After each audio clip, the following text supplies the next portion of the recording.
Gabriel, vem cá, vem.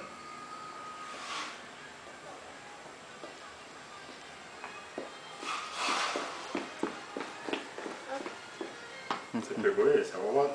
Você falou que isso aqui era da sua cama, vó? Não é da sua cama isso aqui? Tá vazia?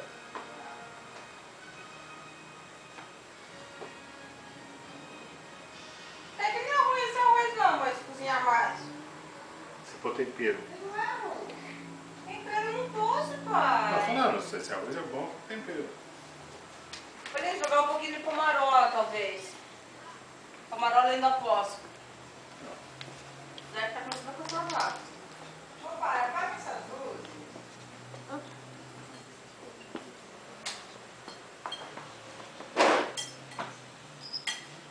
Gabriel.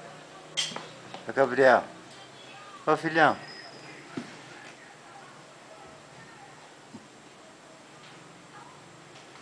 Mamãe, acho que eu sou alérgica ao integral. Tá começando a coçar até os lados. Você é alérgica ao frango. Falei que aquele dia foi frango. Não.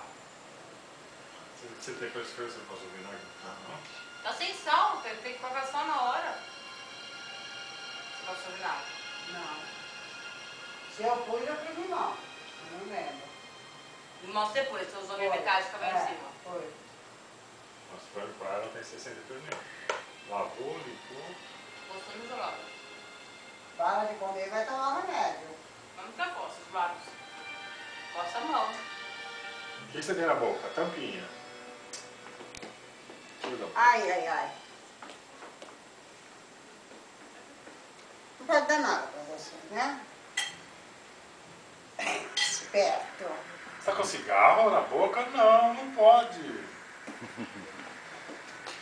Olha o papai tirar uma foto. Olha o papai. Olha o papai. O pai tá filmando. Deixa eu virar aqui pra tirar